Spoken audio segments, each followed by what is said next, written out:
Kiranya Tuhan Allah kita yang Maha Kasih itu senantiasa bersama dengan kita, dan kita senantiasa merendahkan diri di hadapan Tuhan.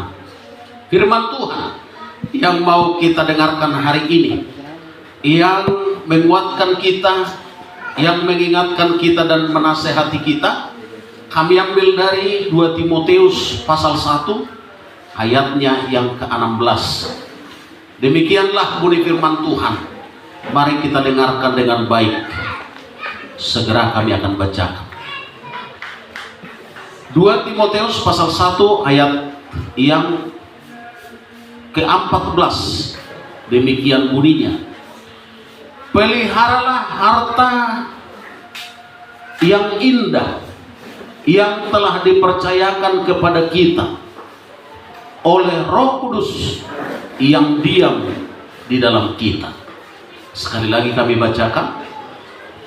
Peliharalah harta yang indah yang telah dipercayakannya kepada kita oleh Roh Kudus yang diam di dalam kita. Bapak Ibu Saudara, firman ini mengingatkan kita tentang pemeliharaan. Sesuatu boleh didapatkan, sesuatu boleh terkumpulkan, dan sesuatu boleh dicapai. Tetapi kalau pemeliharaan itu tidak ada, maka sesuatu itu akan menjadi sia-sia. Kenapa sedemikian? Karena dari semua yang boleh terjadi di dalam kehidupan kita sehari-hari, pemeliharaan itu adalah sangat penting. Dan firman Tuhan mengingatkan kita tentang harta yang perlu kita peliharakan. Tentu harta itu adalah kekayaan. Harta itu adalah sesuatu yang berharga. Dan harta itu adalah bagian daripada yang diperjuangkan orang untuk dicapai, untuk dimiliki. Tapi tidak cukup hanya memiliki saja. Harus ada pemeliharaan. Maka sepanjang perjalanan satu perusahaan, pemeliharaan itu adalah biayanya sangat besar. Sama dengan bangunan hotel, sama dengan istana, sama dengan kantor-kantor, sama dengan gereja. Membangun itu bisa 1 kali, 2 kali. Tapi memelihara sepanjang waktu itu tidak pernah berhenti. Ada yang harus direnovasi, ada yang harus diperindah, ada yang harus diperhatikan secara khusus. Itu bagian daripada pemeliharaan. Nah, firman Tuhan mengingatkan kita betapa perlunya pemeliharaan itu. Dan dikatakan peliharalah harta yang berharga, harta yang indah, yang Tuhan percayakan kepada kita. Bapak Ibu Saudara, tentu saja kita boleh menilai dari beberapa hal harta yang berharga dan indah itu yang dipercayakan oleh Tuhan. Yang pertama adalah kemanusiaan kita sendiri, harus kita pelihara. Manusia itu disebut sebagai manusia. Ini tidak ada konteks yang mengatakan sejak kapankah manusia itu disebut manusia. Apakah sejak pembenihan di dalam rahim? Apakah setelah lahir dia mengatakan kuat? Apakah setelah dia dibaptis atau diserahkan kepada Tuhan? Secara spesifik tidak dikatakan. Inilah sejaknya manusia. Tapi yang jelasnya kita adalah dinyatakan oleh Tuhan sebagai ciptaannya yang berharga. Kemanusiaan kita ini sangat berharga karena Allah ada di dalam kita, yaitu roh yang ditaruhnya di dalam hati nurani kita. Ini sangat berharga dan ini pun perlu dipelihara. Tadi ada bersaksi di gereja kita Simpang ABC, doakan kami Aman, doakan kami Nang, karena saya ini sudah dinyatakan oleh dokter stroke ringan. Dan ini saya sadari awalnya adalah begitu lahir cucu saya, hendaknya sebenarnya bapaknya akan ikut ini campur tangan di dalam pemberesan setiap hari. Tapi itu pun tidak bisa kami paksakan karena sibuk di dalam perusahaan. Mulai pagi sampai dengan malam baru pulang bapaknya, tentu sudah capek. Lalu yang kedua dikatakan, saya harus memperhatikan pekerjaan saya. Dan saya harus memperhatikan cucu ini yang baru lahir ini beserta mamanya yang baru bersalin. Dengan tidak henti-hentinya saya berpikir, saya lelah dan saya hingga seperti ini. Lalu Bapak Ibu Saudara, apa yang kita simak di sini adalah pemeliharaan kurang sempurna. Ada pemeliharaan itu tidak bisa sempurna karena situasional. Pemeliharaan bisa tidak sempurna atas kesehatan kita kalau terjadi perang. Ya, hanya menyelamatkan diri sendiri. Bagaimana untuk selamat? Pemeliharaan pasti akan terbatas. Pemeliharaan akan tidak bisa sempurna kalau terjadi wabah penyakit yang menerpas bagian daripada negeri-negeri tertentu. Itu sudah pasti. Tapi bagi kita ada kesempatan yang baik dan firman Tuhan ini mengingatkan kepada kita, peliharakanlah harta yang berharga yang dianugerahkan kepada kita. Ini kemanusiaan kita ini kita pelihara. Pikiran yang memorsir pikiran kita harus kita seimbangkan. Energi yang memorsir kelelahan kita harus kita seimbangkan, sehingga bisalah terjadi pemeliharaan yang baik. Yang kedua adalah harta itu bisa saja berupa materi seperti emas, uang dan lain sebagainya. Kenapa harus dipelihara ini dengan baik? Supaya penempatannya kepada penempatan yang baik, supaya keberhargaannya kepada keberhargaan yang baik. Ada uang, tetapi penempatannya adalah penempatan kepada hedonisme, bersenang-senang. Ada uang, tapi penempatannya kepada pesta pora, itu tidak baik. Maka yang disebut dengan memelihara di sini adalah memperhatikan, mulai daripada keberadaannya sampai kepada pemeliharaannya, penempatannya. Itu yang disebut dengan memelihara. Bapak Ibu Saudara, sekarang ini pesta marak loh. Dan itu adalah sesuai dengan perkembangan zaman. Dan tentunya di situ kita akan tergugah untuk berkorban. Lalu pertanyaan, bagaimana pemeliharaan atas uang itu kepada penempatan yang terbaik? Ketika kita memberikan kolekte kita di bawah standar atau sama dengan pemberian anak sekolah minggu. Inilah pemeliharaan harta, inilah pemeliharaan uang, inilah pemeliharaan yang berharga yang boleh diterangkan oleh firman Tuhan ini kepada kita, supaya kita boleh menyeimbangkan bagaimana sesungguhnya pemeliharaan itu kita tunjukkan dengan baik sampai kepada penempatan yang baik. Yang ketiga adalah harta rohani, harta yang indah oleh Roh Kudus yang ada di dalam kita.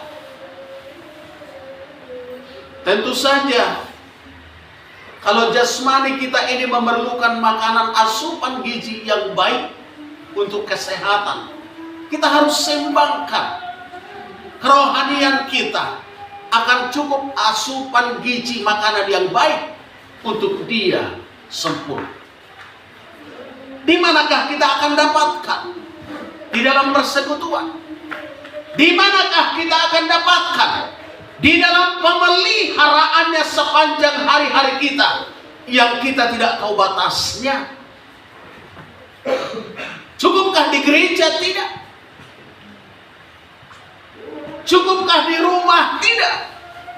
Tapi sepanjang perjalanan kita itu, pemeliharaan harta rohani yang berharga itu menjadi tanggung jawab besar yang harus kita perjuangkan. Karena itu kehidupan kita ini tidak hanya berjuang di satu sisi, tidak hanya berjuang di satu pihak, tetapi paling tidak di tiga pihak ini kita harus berjuang. Perlukah uang? Sangat perlu untuk pembangunan kita, untuk juga keberhargaan kita sebagai warga gereja. Makanya orang berlomba-lomba, berkompetisi dengan kompetisi yang positif, baik di dalam kerohanian, baik di dalam jasmani, maupun di dalam kemanusiaan. Bapak Ibu Saudara yang kekasih di dalam nama Tuhan, bagaimana kemanusiaan kita boleh berharga dari waktu ke waktu.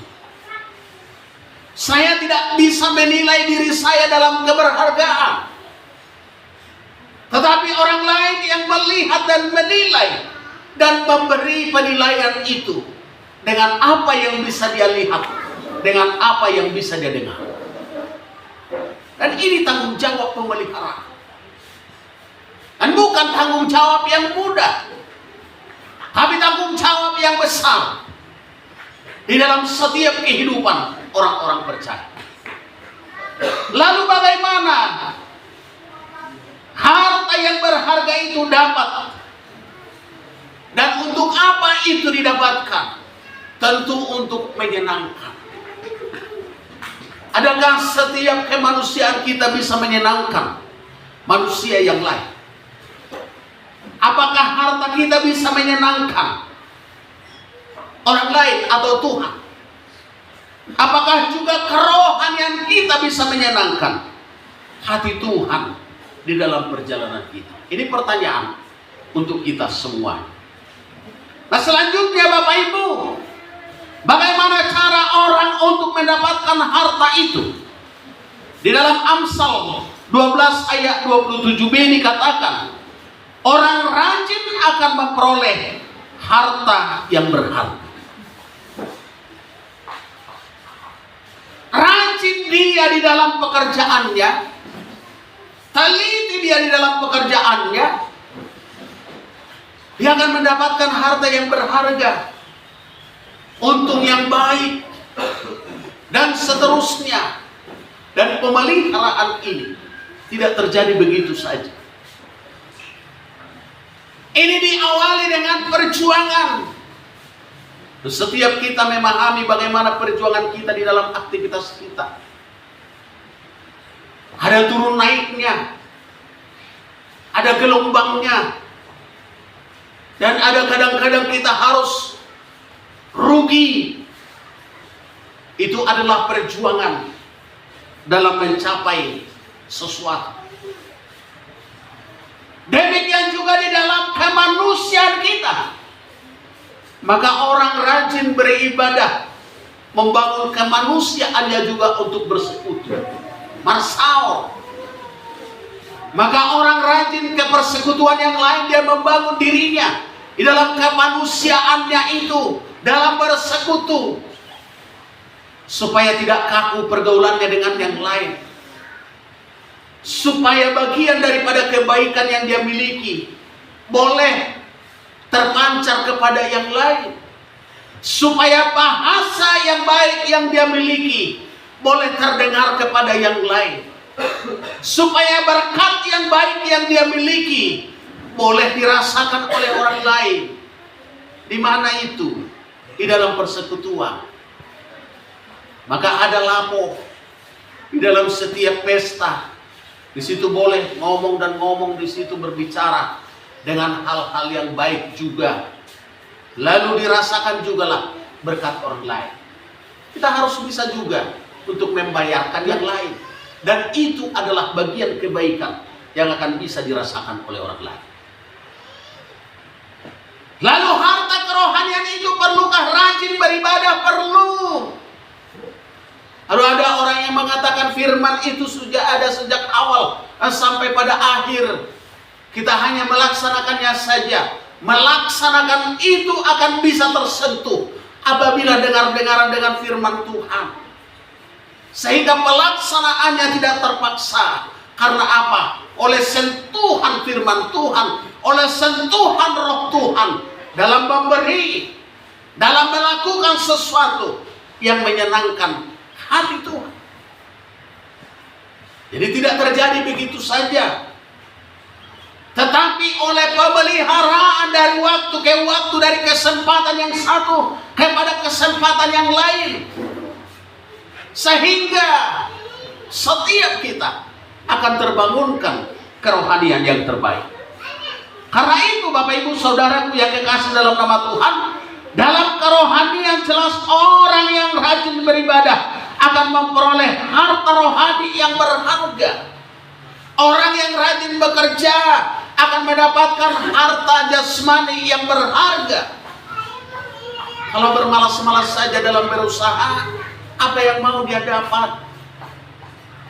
Sebentar lagi harga-harga akan mahal. Sampaikan kepada kita supaya kita membuat inisiatif dalam setiap keluarga. Kalaulah harga labu saja itu bisa sampai puluhan ribu, itu tumbuhnya sangat mudah. Hanya awal satu polybag itu dia akan panjang kemana-mana dengan panjatan yang kita buat, dengan berbuah yang sangat banyak. Itu sangat baik untuk mengurangi kolesterol dan lain sebagainya. Susahkah itu? Tidak. Tentu saja Bapak Ibu Saudaraku, ada yang saya perhatikan. Di belakang rumahnya, dia buat sejenis patar-patar tempat daripada panjatan daripada labu ini. Dan bisa duduk di bawahnya, melihat labu bergantungan itu. Maka sebentar saja akan membuat sayur tidak susah untuk kesehatan. Waktu yang ada itu digunakan dengan baik. Bibit kangkung sudah banyak, ambil polybag, ambil tanah hitam, taburkan di situ. Gunanya untuk apa? Apabila saya tidak membeli sayur pada minggu ini, maka akan saya lipat gandakan kolekte saya. Yang biasanya kolekte sekolah minggu, dilipat gandakan. Hari hasil sayur yang tidak membeli menjadi 2 kali lipat, bisa 4.000, 5.000. Itu dapat dikerjakan hanya oleh orang-orang yang berhikmat saja. Mengalihkan satu pengeluaran dan mengembalikan kepada yang punya untuk dilipat gandakan. Dan saya percaya setiap apa yang kita beri kepada Tuhan, Itu akan dilipat gandakan oleh Tuhan. Maka setiap apa yang kita berikan itu kita harus percaya Tuhan akan mengembalikan berlipat kali ganda. Tanpa kita harus sebutkan mau 30 kayak mau 60 mau 100, itu urusan Tuhan akan mengembalikan kepada kita. Tak perlu kita komentari lewat apa kayak kesehatan kita yang prima, yang tidak pernah sakit-sakit. Dia diberikan hikmat kepada kita dalam memeliharakan kemanusiaan kita. Dia diberikan hikmat kepada kita di dalam melaksanakan aktivitas sehari-hari. Dia diberikan hikmat kepada kita dalam memeliharakan kerohanian kita. Itu adalah bagian pekerjaan Tuhan, urusan Dia untuk mengembalikan itu kepada kita. Kita hanya mengerjakan saja apa yang bisa, yang harus kita kerjakan dan mampu kita kerjakan. Bapak Ibu Saudara yang dikasih oleh Tuhan, kita harus mulai daripada hal-hal yang kecil. Datang ibu kita di rumah, ambilkanlah bibit cabai katanya. Ya sudahlah, kalau payah bibit cabai itu udah dibeli cabai. Usahakan belanja kepada jemaat kita. Dan kalau kepada jemaat kita mahal sedikit kan dia yang dapat. Kalau dimurahkan sedikit kita yang dapat, nggak ada. Sama-sama dapat di sini.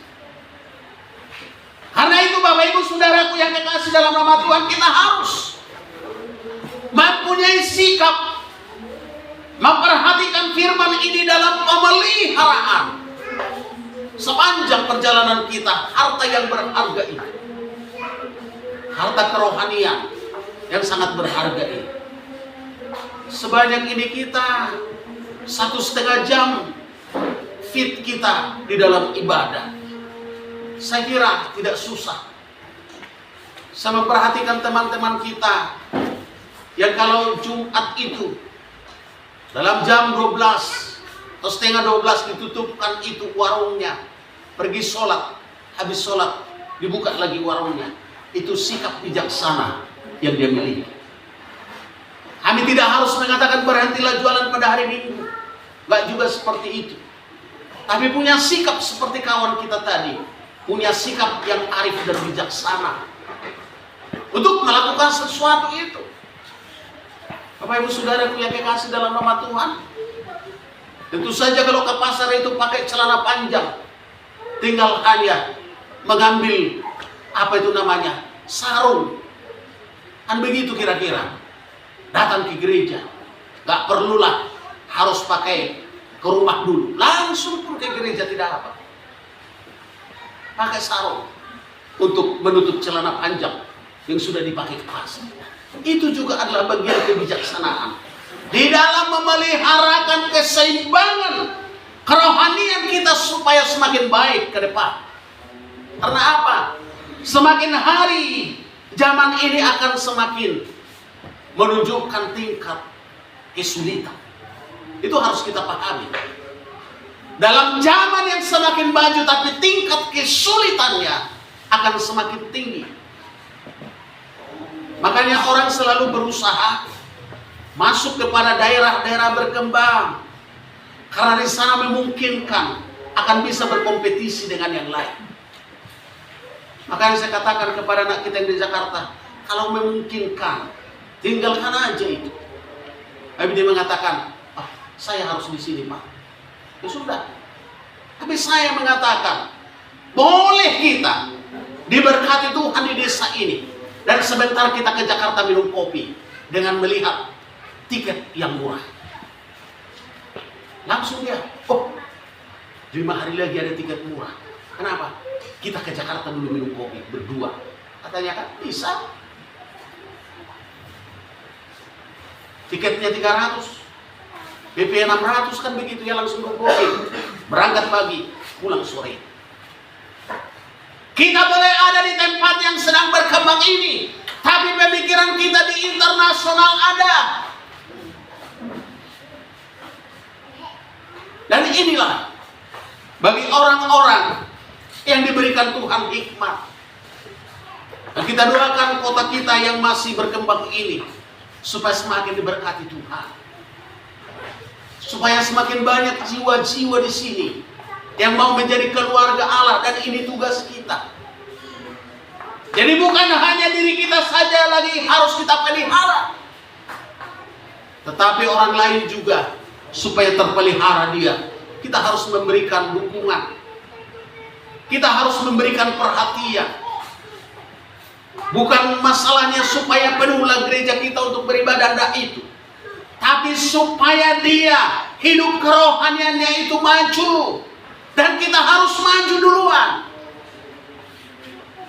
Karena itu Bapak Ibu Saudaraku yang kekasih dalam nama Tuhan, di dalam kita untuk mencapai kemajuan itu, kita harus berbenah dari hal-hal yang sederhana.